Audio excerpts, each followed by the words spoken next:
రాష్ట్రంలో చలి తీవ్రత రోజురోజుకు మరింత పెరుగుతోంది. ప్రధానంగా అడవులు ఉన్న ఆదిలాబాద్, కొమరంభీం, ఆసిఫాబాద్ జిల్లాలో అతి తక్కువ ఉష్ణోగ్రతలు నమోదయ్యాయి. కొమరంభీం, ఆసిఫాబాద్లోని గిన్నెధరలో 6.1 డిగ్రీల సెల్సియస్ నమోదు కాగా, ఆదిలాబాద్ జిల్లా భీంపూర్లో 6.3 డిగ్రీల సెల్సియస్ ఉష్ణోగ్రతలు నమోదయ్యాయి. మరో 3 రోజులు ఈ చలి తీవ్రత కొనసాగనుంది. ఈ చలికాలంలో తీసుకోవాల్సిన జాగ్రత్తలపై ప్రముఖ వైద్యులు పూజారి రమణతో మా bureau chief Renukuntla Srinivas face to face.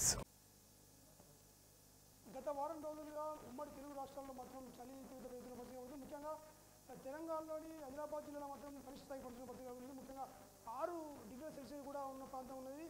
ఈ చలికాలంలో ఎలాంటి చర్యలు తీసుకోవాలి, ఎలాంటి ప్రికాషన్స్ పాటించడం, మనతో పాటు ప్రముఖ వైద్య నిపుణులు పూజారి రమణ గారు. సార్ చెప్పండి, ఈ చలికాలంలో ఎలాంటి చర్యలు తీసుకోవాలి?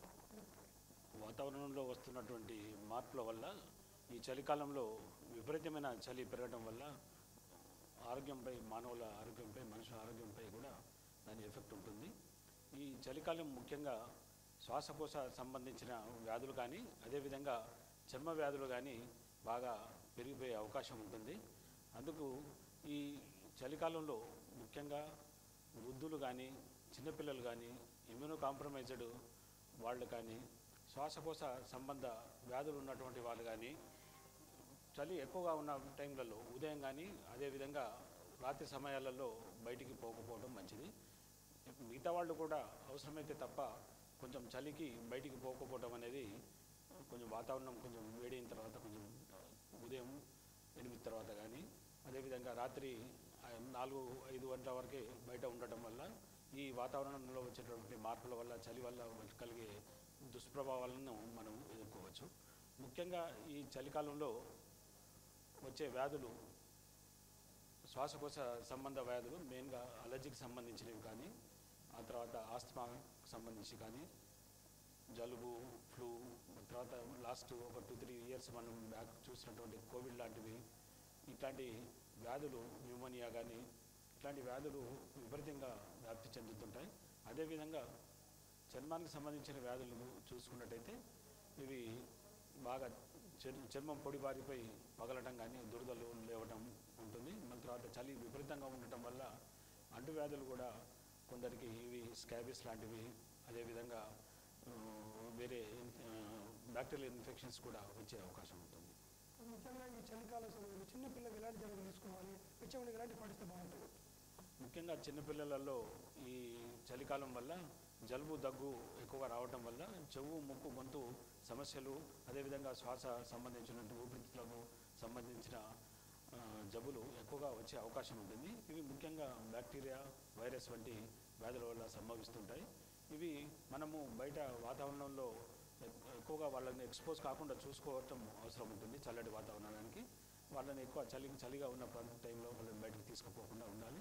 జలుబు కానీ, దగ్గు కానీ వచ్చినట్టయితే తొందరగా వాటికి సంబంధించిన ట్రీట్మెంట్ తీసుకోకపోయినట్టయితే అవి మరి తర్వాత చెవులకు కానీ, మరి తర్వాత న్యూమోనియా లాంటి శ్వాస సంబంధమైన ప్రాబ్లమ్స్ వచ్చేసి ప్రాణానికి కూడా అపాయం కలిగించే అవకాశం ఉంటుంది. ముఖ్యంగా పిల్లలు కానీ, వృద్ధులు కానీ, ఎవరైనా కానీ ఈ చలికాలంలో ఎలాంటి ఆహారం తీసుకుంటే మంచిగుంటుంది? ఈ చలికాలంలో ముఖ్యంగా ఈ వ్యాధులు వ్యాపించడానికి దోమలు, ఈగలు కూడా ఈ సీజన్లో బాగా ఎక్కువగా ఉంటాయి. కాబట్టి దోమల నుంచి మనము రక్షణ కోసము అవసరమంటే ఇంటికి మన దోమ తెరలు కానీ, ఆల్అవుట్స్ అలాంటివి, మన మస్కిటో రిపెల్లెంట్స్ కానీ వాడటం వల్ల ఇట్లాంటి ఈ చలికాలము ఈ దోమలు కరవటం వల్ల వాళ్లకు మలేరియా కావచ్చు, లేకపోతే డెంగీ కావచ్చు, ఇతర చికెన్ గున్యా ఇట్లాంటి వ్యాధులు వ్యాపిస్తాయి. కాబట్టి ఈ కాలంలో వాటికి జాగ్రత్త తీసుకోవాలి. మళ్ళీ తర్వాత చలికాలము శ్వాస సంబంధించిన వ్యాధులు ఎక్కువ వస్తాయి. కాబట్టి దమ్ము, దగ్గు ఉన్నవాళ్ళు చలికి ఎక్స్పోజ్ కాకుండా ఉండాలి. ఎటైనా బయటికి పోవాల్సి వచ్చినా కూడా వాళ్ళు సాధ్యమైనంత వరకు శరీరాన్ని కవర్ చేసుకొని కొంచెం ఉన్ని దుస్తులు కానీ, లేకపోతే కాటన్ మంచి దుస్తులు కానీ వాడి చలి నుంచి కాపాడుకోవాల్సిన అవసరం ఉంటుంది. ముఖ్యంగా వైద్యులు చెప్తున్నది ఏంటంటే ఈ చలి తీవ్రత అధికంగా ఉండడం వల్ల శ్వాసకోశ వ్యాధులు వచ్చే అవకాశం ఉంది. కనుక చిన్నపిల్లలు కానీ, వృద్ధులు కానీ బయటకు వెళ్ళదు. ఉదయం 8 తర్వాత మధ్యాహ్నం, సాయంకాలం 5 లోపు మాత్రమే బయట ఉండాలి. మిగతా సమయంలో ఉన్ని దుస్తులు ధరించి ఇంట్లో చూపిస్తే కొద్దిగా ఉంటుంది. ముఖ్యంగా చిన్నపిల్లల విషయంలో చాలా జాగ్రత్త తీసుకోవాలి. ఎందుకంటే చలి వల్ల పిల్లలకు న్యూమోనియా ఎఫెక్ట్ అయ్యే అవకాశం ఉంది. కనుక ఉన్ని దుస్తులు ధరించి వెచ్చగా ఉంచాలని కూడా వైద్యులు చెప్పే అవకాశం ఉంది. శ్రీనివాస్, న్యూస్ మంచిగా.